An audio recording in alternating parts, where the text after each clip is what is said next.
Brother Buddy went away to do his bit the other day, with a smile on his lips and his Lieutenant Pips upon his shoulder, bright and gay. As the train moved out he said, "Remember me to all the birds."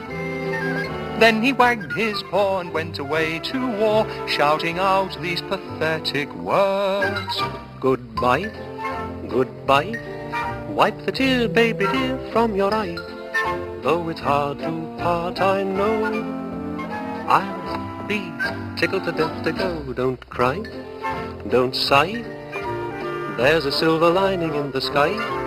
Bonsoir, old thing, cheerio, chin chin, na poo, toodaloo, goodbye."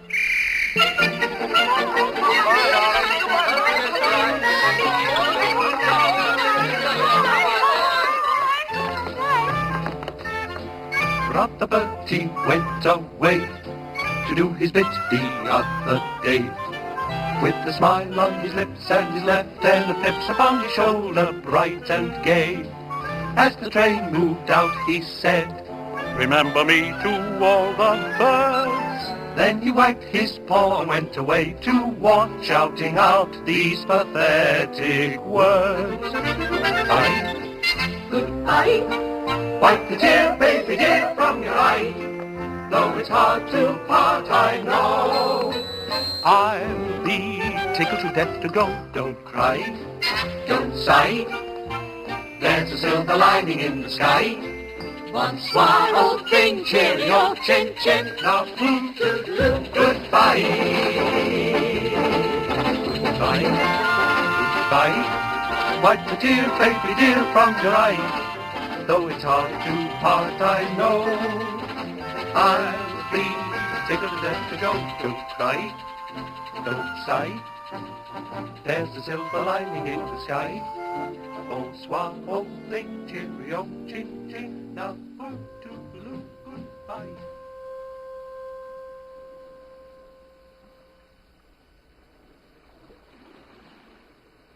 Without a fight, 'cause they rubbed him up the wrong way.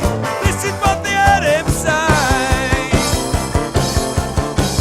Gertcha, cowson, gertcha, gertcha. When the kids are swinging on the gate, gertcha. When the paper boys are an hour late, gertcha. When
to a bit of a knees up here in the top of the Pop studio. It's Chaz and Dave and gertcha.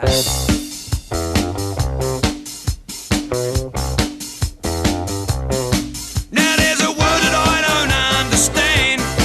I hear it every day from my old man. It may be cockney rhyme and slang, it ain't in no school book. He says it every time that he gets mad. A regular caution is by on dead. Rub the old man up the wrong way, but you love your lyrics say. YouTube cowson, when the kids are swinging on the gate, when the paper boys half an hour late, when the pigeons are pecking at his seeds, when the barber starts digging up his beans. YouTube cowson, YouTube bar still preaching, that's the old man's game. Now the old man was a desert rat, cocky shorts and a cocky hat. How me mother could have fancied that, I just don't know. But when the enemy came in sight, they gave up without a fight. 'Cause they rubbed him up the wrong way, this is what they heard him say. YouTube cowson, when me rock and roll records wake him up. When the Poles knock England out the cup. When the kids are banging on his door. When the barman won't serve him anymore. YouTube cowson, YouTube bar still preaching, he's always been the same. YouTube, YouTube, YouTube, YouTube. And the Tomcats when they're kicking up a din. Tottenham Hotspur couldn't get one in. When me mother locks him out the flat. When it's raining and he can't find his hat. In the mornings when his motor car won't go. Next door neighbour when he won't give him a toe.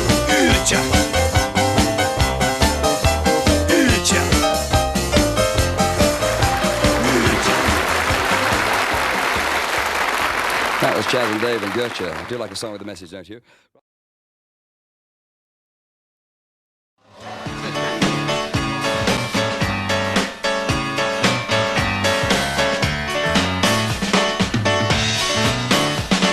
Some people sing about deutsche girls and girls from California. They might be alright for a night, but don't trust them, I warn ya. I've been to the east and I've been out west and I've been all the world around, but I ain't seen them come anywhere near the girl from a London town. Give me a London girl every time. I've gotta find one, I made up my mind. Give me a London girl every time. I want a London girl. Marry a girl from London town, you know you can trust them. They'll darn your socks and wash your men, your trousers if you bust them. They're all good cooks and they got good looks and they won't leave you a dance. I'm gonna find a London girl if I get half a chance. Give me a London girl every time. I've gotta find one, I made up my mind. Give me a London girl every time. I want a London girl.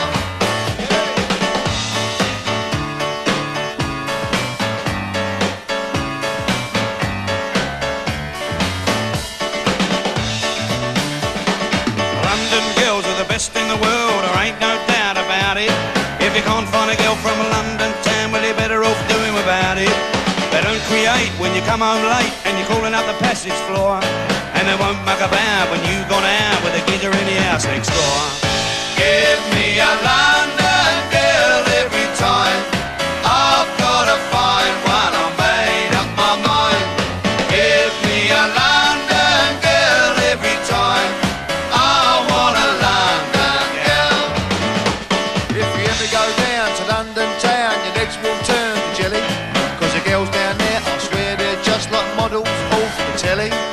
They don't need no makeup, they look good as they are. And they've always got a pound to buy their round when it's their turn up the bar. Give me a London girl every time. I've got a fine one, I made up my mind.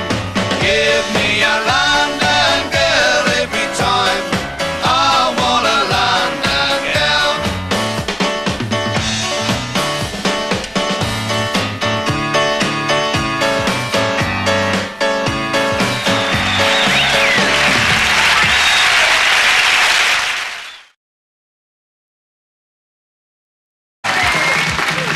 And now, creeping up to the number 2 spot, those two brilliant lads, Chat and Dave. By and large, As it happens, I got to go.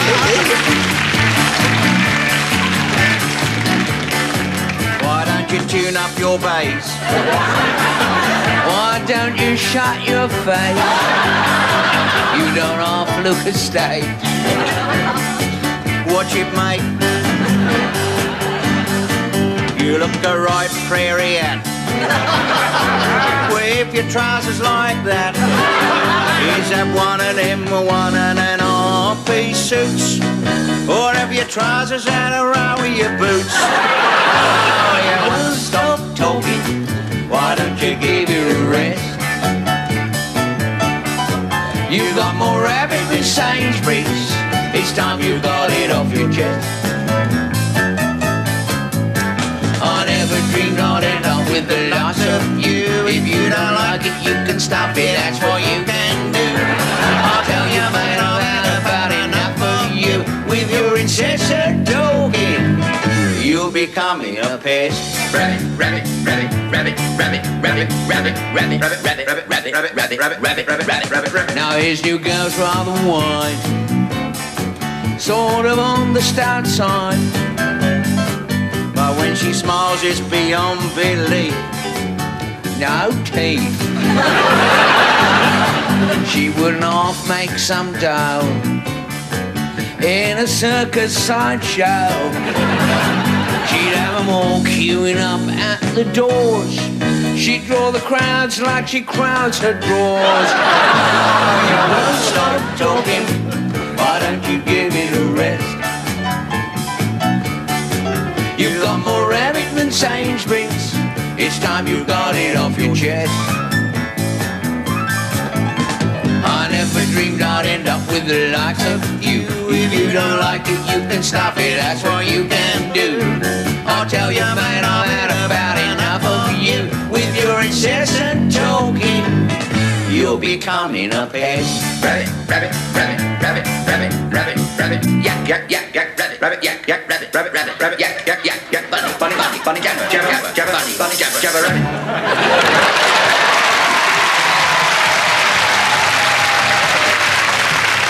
Wonderful. Boys and girls, Guys and girls. Marks and Spencers. 58 Riot Tour, Vague 50.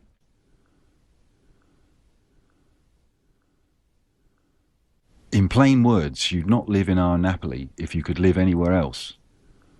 And that is why there are, to the square yard, more boys fresh from Nick and national refugee minorities and out-of-business whores than anywhere else I should expect in London town. The kids live in the streets. I mean, they have charge of them. You have to ask permission to get along them, even in a car. The teenage lot are mostly of the Ted variety. As captioned by Colin McInnes in Absolute Beginners, in the classic street photograph by Roger Main, taken in 1956, a gang of Teds loiter across Princedale Road in a slightly theatrical but nevertheless menacing manner. McInnes introduced Notting Hill as Little Napoli, the pop dystopia of his proto-mod photographer hero, the first teenager or the absolute beginner, our tour guide through the 1958 White Riot. As Britain emerged from post-war austerity, working class youths found themselves no longer categorised as older children or young adults, but as a new economic class, the teenager. The first British manifestation, the Teddy Boy, evolved from the wartime black market spiv as a hybrid of upper-class Edwardian and Wild West styles. The Ted look consisted of a quiff with greaseback DA, duck's arse hairstyle, drape coat, bootlace tie, drainpipe trousers, and brothel creeper or winkle picker shoes. George Melly summed up the Ted's revolt into style as an economic development from the spivs, in that they were not criminal in the old sense, they were not out for gain. On the whole though, they were profoundly antisocial, the dark van of pop culture, dedicated to the giggle and kicks. In the mid-50s, as youth culture was first defined in Hollywood by Marlon Brando in The Wild One and James Dean in Rebel Without a Cause, over here, Rock Around the Clock by Bill Haley and his Comets caused a series of cinema riots and a rock and roll moral panic. As Portobello began its post-war transformation from rowdy flea market to international tourist attraction, the once respectable surrounding area acquired a rather seedy reputation.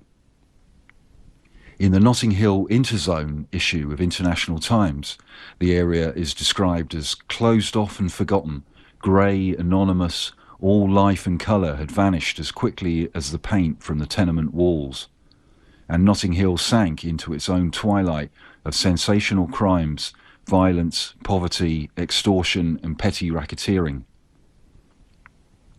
As North Kensington hit an all-time low in 1953 with the notorious 10 Rillington Place murders, an article entitled "Rotting Hill" in the Kensington Post refuted allegations that Notting Hill is London's crime black spot #1 and is ridden with teenage gangs. Regardless of pop trends, Notting Dale was rocking anyway. The old slum area around Latimer Road Station had been in a riot waiting to happen state for some time. The Dale came into existence in the early 19th century as a shanty town inhabited by brickmakers and pig keepers, officially known as the Kensington Potteries, but soon nicknamed the Piggeries. The area's notoriety was established over 100 years before Absolute Beginners, when it was featured in Charles Dickens' Household Words journal as a plague spot scarcely equalled for insalubrity by any other in London. After a century of ineffectual do-gooding, Nottingdale still retained its rough reputation and was known as a police no-man's land where anything can happen and usually does. Anthony Richardson sets the scene in Nick of Notting Hill as the real-life Dixon of Dock Green, PC Nick Nixon, began his mid-50s beat. With its drab and furtive streets and its lines of squat grey buildings similar to miners' cottages, verging like so many London districts onto neighbouring areas of decorative and elegant buildings, this strange and sinister district was a world of its own. Ferocious and futile at the same time, yet always beneath its grey secretive surface a delayed action missile which might explode at any moment. It seemed that on every street corner brawls and quarrels were taking place. Here a group of white youngsters would be lounging against a wall, jibing at coloured men passing by and wolf-whistling girls. Not infrequently, half a dozen men and lads were milling around one another, sparring for an opening. In answer to the question, "If you're so cute, kiddo, why do you live in such an area?" the Absolute Beginner explained that firstly it was cheap, but the real reason, as I expect you'll have already guessed, is that however horrible the area is, you're free there. No one, I repeat it, no one has ever asked me there what I am or what I do or where I come from. If you go in anywhere, they take it for granted that you know the scene. If you don't, it's true they throw you out in pieces. The advent of the teenager coincided not very happily with the arrival of the first major wave of West Indian immigrants in Britain to ease the post-war labour shortage. In a mid-50s housing survey of London landlords, 90% admitted that they wouldn't take black lodgers, and some were openly prejudiced, displaying the notorious flat to let notices amended with no blacks, no coloureds or Europeans only. I thought that you've got rooms going. I have got a room, but I'm afraid I can't let you in. Beg your pardon? I can't let you in. I've got 14 English boys in here. 14 English boys. So you don't want I can't mix. I'm ever so sorry, I would myself, but if I let you come in, all my boys would leave. You mean let me come in? If I let you come in, all the other ones would go. Yes. Okay, Ever so sorry. yeah. But it wasn't long before some enterprising landlords took it upon themselves to cater for the new black housing market. As more and more Afro-Caribbean people found accommodation in Notting Hill, the practice of charging extra for friends to stay with tenants escalated into rooms being split into sections, with people sleeping in shifts, Victorian slum style. The most notorious landlord to exploit the situation, Peter, originally Perek Rackman, was himself a post-war Polish immigrant. In the early 50s, Rackman set up a letting agency at 91-3 Westbourne Grove as a respectable front and began renting flats to sublet to prostitutes. In 1955, he came into a batch of properties in the Colville estate, which had already been sublet and then sublet some more. By then, Rackman was known to be operating the practice of putting the Schwarzers into distat, that is, encourage white-sitting tenants to vacate properties, then subdividing rooms and charging the new West Indian tenants more rent. In most first-hand accounts, he wasn't the worst, but he would become so notorious for the practice, due to events far from housing, that his name is now synonymous with slum landlord exploitation. When you come back in the night, we see everything upside. All the floor mash up. All the wardrobe, all the chair, all the table. Pull up all the light. No water. I say, well. By 1958, around 7,000 black people had settled in Notting Hill, and the Powys and Colville area was nicknamed Brown Town, as opposed to White City, the other side of the racial front line, Nottingdale.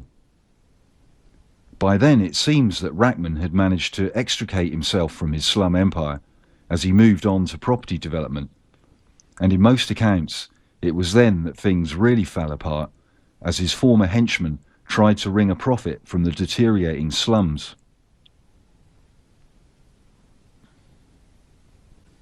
With most local pubs unwelcoming to anyone, regardless of race, who wasn't a local, West Indian hustlers created their own scene, consisting of various types of clubs.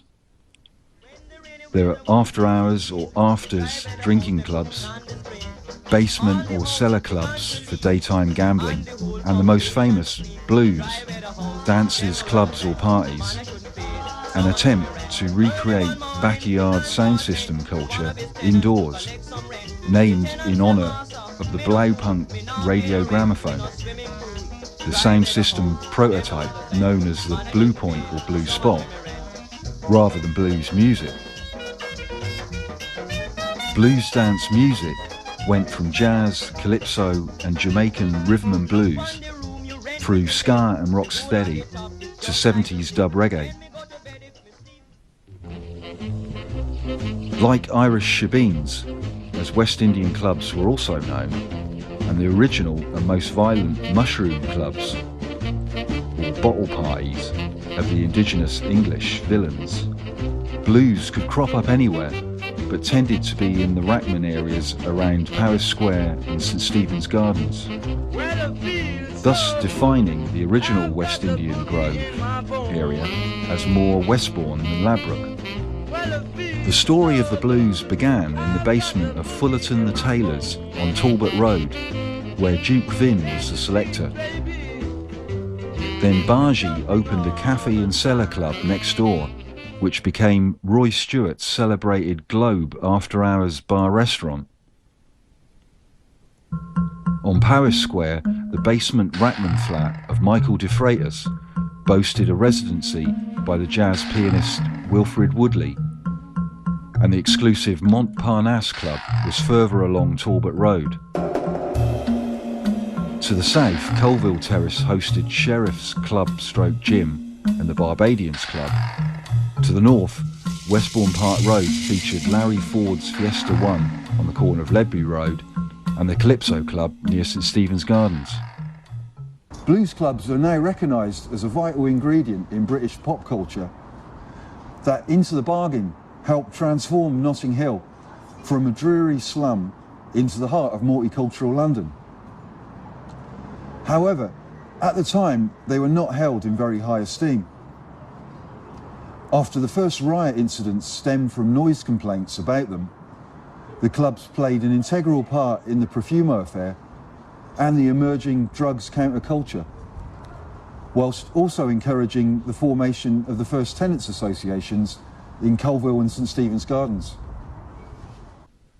Although the Richard Curtis Notting Hill film managed to avoid any reference to local history, the Hugh Grant walk along Portobello Road inadvertently features the main flashpoint of the 1958 Notting Hill race riots. 9 Blenheim Crescent, between the Samuel Beckett mural and the real travel bookshop, is the site of the 50s Caribbean cafe Toto Bags.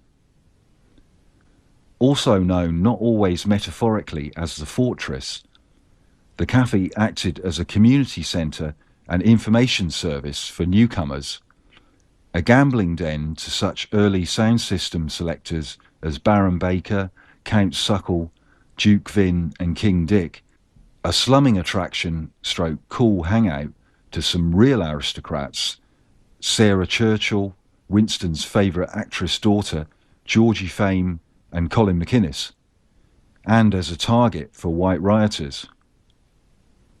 Now a nondescript market store in the heart of gentrified Notting Hill, the house looks like it's preserved in its 50s condition as a memorial. The incident usually cited as the one that started the 1958 Notting Hill riots was an innocuous domestic dispute between a Jamaican man and his Swedish wife here outside Latimer Road tube station. Ray and Madge Britt Morrison's argument duly attracted an audience. Some white men heckled Ray and Madge Britt shouted back at them in defence of her husband. A group of West Indian men joined in. There was a scuffle, and that was the end of the beginning. To begin with, the riot largely consisted of the local mob drunkenly milling about under the railway arches on Bramley Road. As recounted in Jungle West 11, the 58 riot pulp fact book by Madge Britt Morrison. The following night, a mob attacked her house on Bard Road, off Freston Road, and a blues party on Bletchenden Street, setting off the late August riot weekend. Are there coloured people here who do cause trouble themselves? Well, I never caused none. But are there any coloured people here you think who give offence in any way? I don't know. But I never caused none. That's the reason why the district people here love me.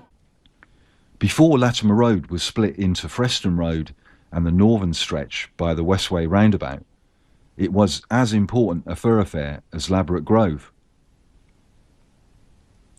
Having already appeared in the Blue Lamp and the Lavender Hill mob as a crash site, it was immortalised by Colin McInnes in Absolute Beginners, featuring the altogether less funny Latimer Road mob. Bard Road still exists, although now only as an industrial slip road alongside the West Cross route by the Chrysalis building on Freston Road. Bletchenden Street originally meandered from the north end of Bard Road, round Latimer Road Station, across Bramley Road to Lancaster Road. All that remains of it today, after Colin McInnes's planning proposal to pull them down till not a one's left standing up was carried out, is occupied by the Akava Studios, which host the Portobello Film Festival office. The Bletchendon Street Blues incident, as recalled by King Dick in the Windrush book, consisted of Count Suckle playing the calypso record Oriental Ball, mixed with the bee-swarm sound of the Latimer Road mob approaching, shouts of "Keep Britain White," breaking glass and police sirens. On this occasion, the police escorted the West Indian partygoers to another club east along Lancaster Road, dissipating the trouble and containing the situation in Nottingdale. However, this gave the mob the impression that they could ethnically cleanse the area. While the moment in pop history was summed up by Colin McInnes from the Manchester Guardian reports, the Kensington News reporter on the scene, Colin Eales, is cited in the Windrush book for capturing the precise flavour of street corner agitation, incredible rumour, sexual hysteria, random violence and holiday anarchy. In the 1959 film Sapphire, racial prejudice is examined during the course of a police investigation into the murder of a light-skinned West Indian girl called Sapphire. The black suspect, Johnny Fiddle, escapes the law from the Tulips Club in Shepherd's Bush, where everyone's called Johnny something, only to run into Nottingdale. After being roughed up by Teds under the Latimer Road arches, he's saved by a grocer woman who locks him in her shop until the police arrive. In the end, Johnny Rotten turns out to be the racist sister of the victim's white boyfriend. The grocer woman scene was a reenactment of a real riot incident, also incorporated into the Absolute Guinness book from the Manchester Guardian report. In Notting Hill Gate, only a mile or two from London's West End, racial violence. An angry crowd of youths chases a Negro into a greengrocer shop, while police reinforcements are called up to check the riot, one of many that have broken out here in a few days. The injured victim, a Jamaican, is taken to safety. Colin McInnes pictured the woman as the patron saint of corner shops going to heaven by rocket. After Seymour Manning was finally rescued by police on horseback, local teenagers told the Manchester Guardian reporter of reinforcements coming in from Elephant and Castle to help us finish the job, and invited him to come back tomorrow night, mister, for the next instalment. 190,000 coloured people live in Britain, less than half of 1% of the population, and in the main they live happily. A little strange at first, they soon settle into living and working with their new neighbours, working in harmony and peace. Good workers, honest, decent people who have come here because this is the mother country of the Commonwealth. By right, it's their second home. Now, their faith in us and the Commonwealth has been shaken by violence. Why did it happen? What must we do? We asked the Reverend Dr. Marcus James, Vicar of Mile End, an all-white parish, and Mr. George Rogers, Member of Parliament for Kensington North. Mr. Rogers, what do you think are the basic reasons for these riots? I think they are housing and vice by minority immigrants. Would you agree with that, Dr. James? I would say that housing is a part of the problem, but the basic problem in the present situation is one, to my mind, of hooliganism, and I personally couldn't hold the view that the coloured minority have any monopoly on vice. Monday, September the 1st, 1958, day 3 of the riots. The main day of the first Notting Hill Carnival, in the riotous revelry, reckless indulgence in something, e.g. bloodshed, dictionary definition. In the calm before the storm, gangs of white youths loitered about on street corners, and the police presence remained minimal. Once sufficiently encouraged by the fascists at Latimer Road Station, the mob surged out of Nottingdale, up Blenheim Crescent, across Ladbroke Grove, to besiege Rackman's Black Ghetto in Colville, on the way smashing windows of West Indian houses on Westbourne Park Road and Lancaster Road. If they attack my countrymen, then they have attacked me as well. And if they attack us, then it means that we're going to make certain that we get the last hit. If they do not attack us, they have no fear of us. But if they attack, then we'll fight back. In the Absolute Beginners film footnote to the book, Gary Beadle as Johnny Wonder portrays Michael de Freitas on his way to becoming Michael X as he organised the black resistance at the Calypso Club on Westbourne Park Road. By all accounts, Michael said, "We don't want committees and representatives. What we need is to get a few bits of iron and a bit of organisation so that when they come in here we can defend ourselves."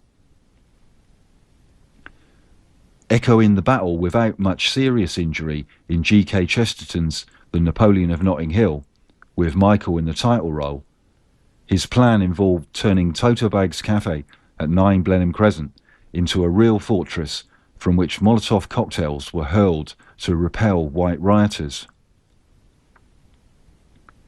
The 1958 Battle of Blenheim Crescent was reenacted by Julian Temple in 1985 as a West Side Story style dance sequence on a set at Shepperton Studios, combining the Blenheim Crescent and Bramley Road riot zones. As Temple told the NME at the time, "I don't think they'd let you stage a race riot that easily in Notting Hill these days, and the place itself has all been painted in pretty electric blues or apricot and pink, whereas in the 50s it was all crumbling and blackened slums." To live together in peace. These little children show the way. It should be easy for all of us, old and young. Singer and teenage idol Marty Wilde knows we can. I'm appealing to you as a friend and a human being to stop these riots now. A handful of you are disgracing all of us. Remember, black or white, we are all born into the same world.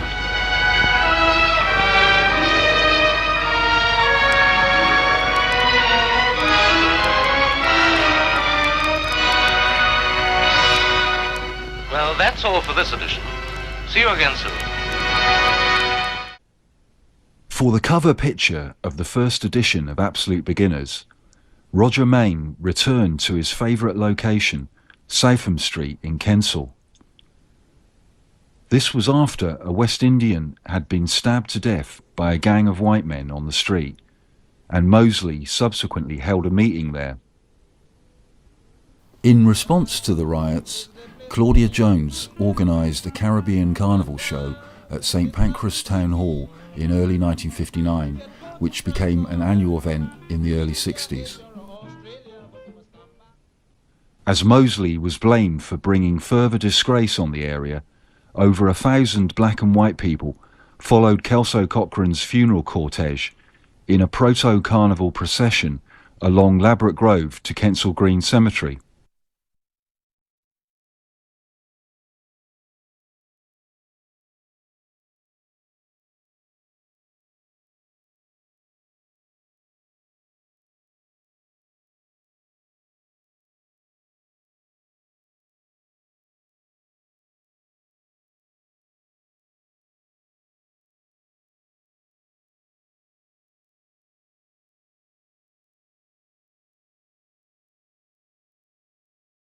Southam Street was declared unfit for human inhabitation in 1963 and demolished in the late 60s to make way for the Edenham estate, including Trellick Tower. All that remains of the street today is the corner pub, the Earl of Warwick, at 36 Golborne Road, which retained a dangerous local atmosphere until its 21st century bar-restaurant conversion into the Golborne Grove.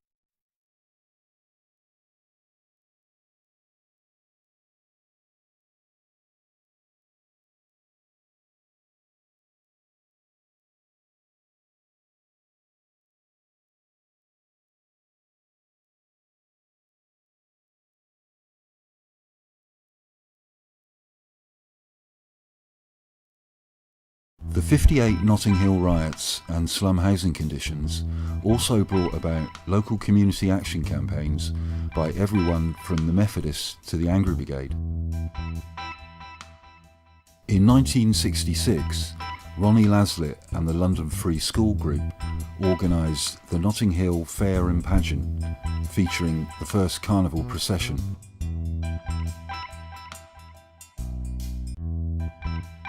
The event remained largely a hippie festival until 1973, when Leslie Palmer established the modern all-Caribbean carnival, with reggae sound systems adding a unique post-colonial twist to traditional calypsonian carnivals of the Eastern Caribbean, helping to foster a then nascent Black British identity.